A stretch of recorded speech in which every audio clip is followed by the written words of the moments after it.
काली नजर। माँ, माँ। अरे क्या माँ माँ कर रहा है, बकरी का बच्चा है क्या?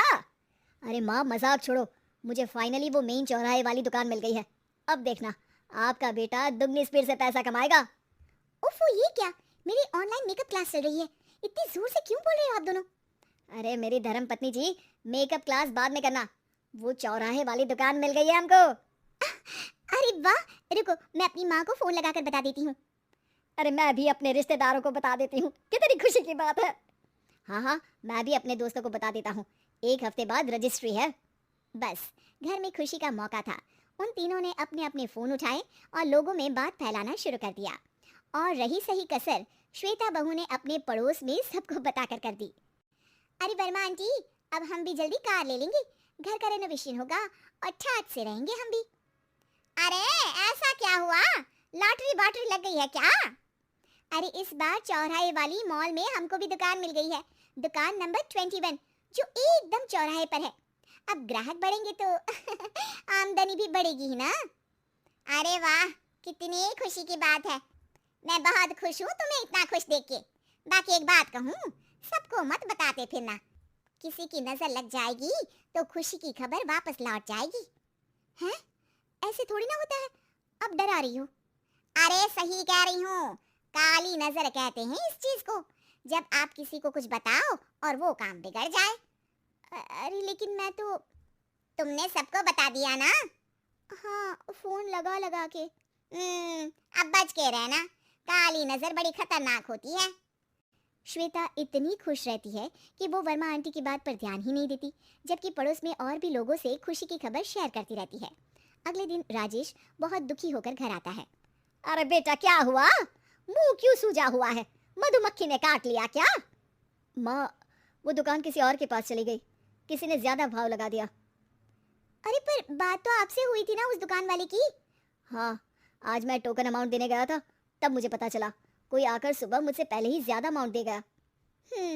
काली नजर। क्या? क्या कहा? वर्मा आंटी ने समझाया था कि किसी को बताना मत, वरना काली नजर लग जाएगी। अच्छा, तुम्हें उनकी बात मान लेनी चाहिए थी।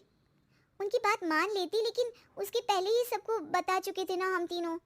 अरे अगली बार से ध्यान रखेंगे, कोई भी नई चीज होगी तो किसी को नहीं बताएंगे। तीनों कुछ दिन ऐसे ही रहते हैं, पर एक दिन श्वेता को एक मेल आता है।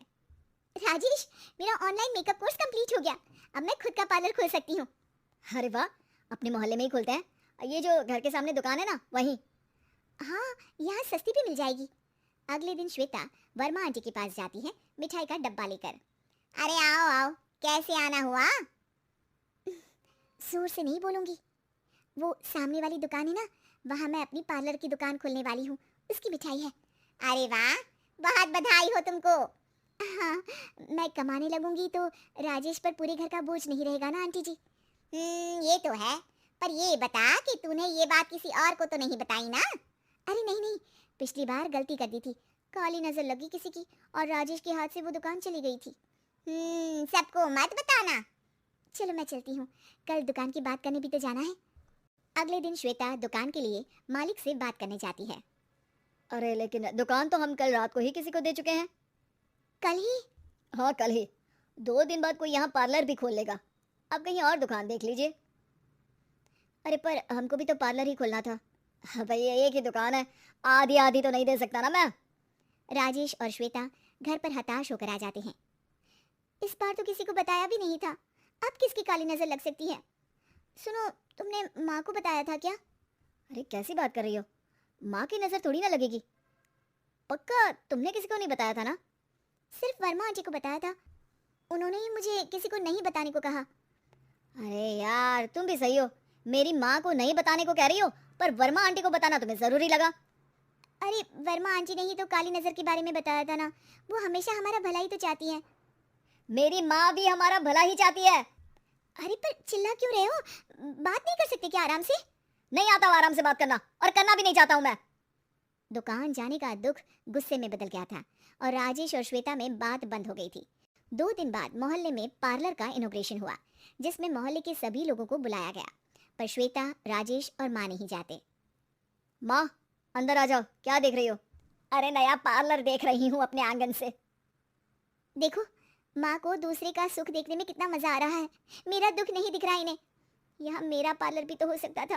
अरे चुप रहो यार, हर बात में लड़ाई क्यों ढूंढ रही हो? राजेश और श्वेता फिर बहस करने लगते थे। तभी माँ ने दोनों को बाहर बुलाया। अरे जरा देखो तो दुकान चलाने वाले का बोर्ड पर नाम क्या लिखा है? श्रुति वर्मा। गाड़ी निकाले बेटा, हमें कहीं जाना है।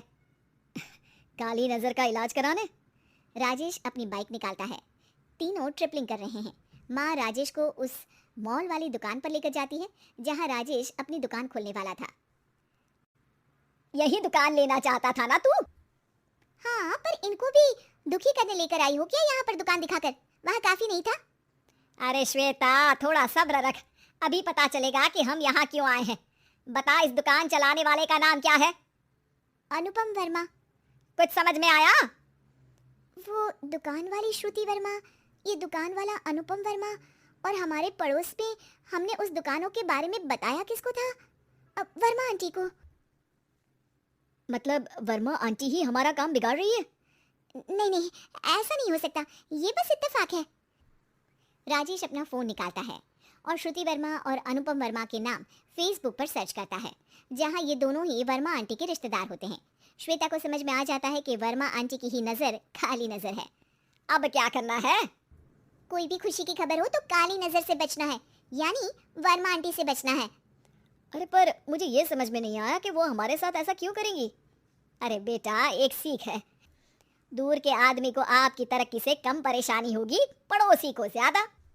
दोनों माँ की बात में हामी भरते हैं और अगला काम चुपचाप करने की कसम खाते हैं, ताकि आगे से वर्मा आंटी कोई काम ना बिगाड़ सके।